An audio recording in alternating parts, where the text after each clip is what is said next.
আমরা পরিমাণ মতো সোডিয়াম হাইড্রোক্সাইড নেব। আমাদের এই সোডিয়াম হাইড্রোক্সাইড আমরা যে ওয়াটার নিয়েছিলাম সেখানে খুব অল্প পরিমাণে দিয়ে এটাকে মিক্স করব।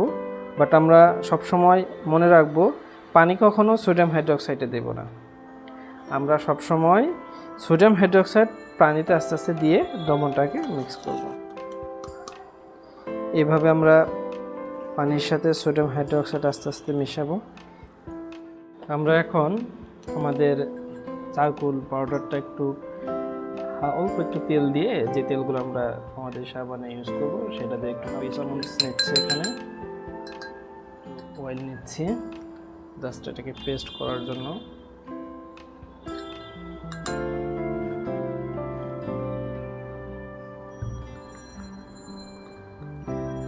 এটা আগে পেস্ট করে নিতে এসে এই সুবিধাতে পরবর্তীতে যখন আমরা এটাকে ঢেলে দেব ভালো মিক্সিং হবে, আদারওয়াইজ দেখা যাবে যে মিক্সিংটা হয়তো ভালো হয়তো হবে না। এখন এটা আমরা পাশে রেখে দেব। আমরা এই ফাঁকে অয়েলগুলো মিক্স করে ফেলবো, এটা নিয়ে ফেলছি আমরা।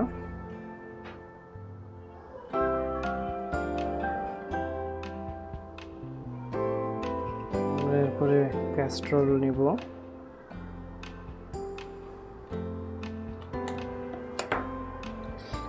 এই অয়েলটা মিক্স করার পরে রেখে দেব কিছু সময়, কারণ আমার লাই সলিউশন এখনো রুম টেম্পারেচারে আসেনি। আমরা আবার কিছুক্ষণ পরে শুরু করলাম। আমাদের এই লাই সলিউশনটা এখন মোটামুটি টেম্পারেচার কমে আসছে। আমরা যদি থার্মোমিটার দিয়ে একটা পরিমাপ করব, এর দিকে আমাদের চারকোলের যে সলিউশনটা বানিয়েছি, পেস্টটা বানিয়েছি সেটাও রেডি, এবং আমাদের তেলের যে মিশ্রণগুলো ছিল সেটাও এখন রেডি। থার্মোমিটার দিয়ে আমরা প্রথমে সলিউশনের তাপমাত্রাটা নিই 54 ফারেনহাইট,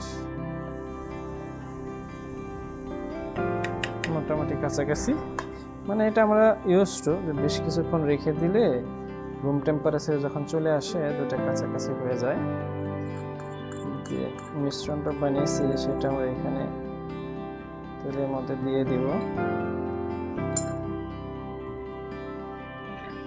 এবার আমি আস্তে আস্তে আমাদের লাই সলিউশনটাকে ধীরে ধীরে আমরা আমাদের অয়েলের মিক্সচার দিব,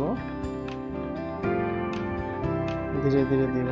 যতক্ষণ না পর্যন্ত এটা ঘন হয়ে উঠবে ততক্ষণ পর্যন্ত এটা আমাদের নাড়তে হবে। আমি একটু ব্লেন্ডিং মেশিন দিয়ে ব্লেন্ড করব।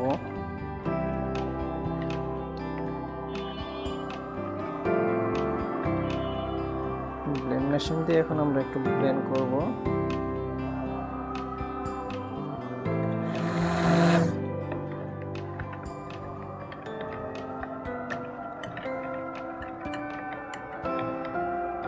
যতক্ষণ পর্যন্ত এটা ঘন না হবে ততক্ষণ আমাদের নাড়তে হবে এবং ব্লেন্ড করতে হবে। একটু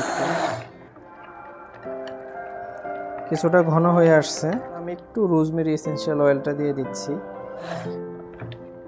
এটা মোটামুটি ঘন হয়ে গেছে। এখন আমি একটু চাইলে হাতে করেও জিনিসটাকে মোল্ডে ঢালতে পারবো, ব্লেন্ডিং না করলেও হবে। আমাদের দ্রবণ ঘন হয়ে আসছে, একেবারে ঘন হয়ে আসছে। আমরা একটা বড় মোল্ডে দিব আর ছোট মোল্ডে দিব।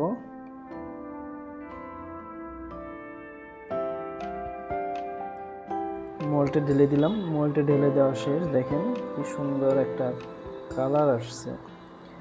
এইখানে ছোট মোল্ডে ঢেলে দিয়েছি। সাবানগুলা মোল্ডে ঢেলেছিলাম সেগুলো এখন শুকিয়ে গেছে।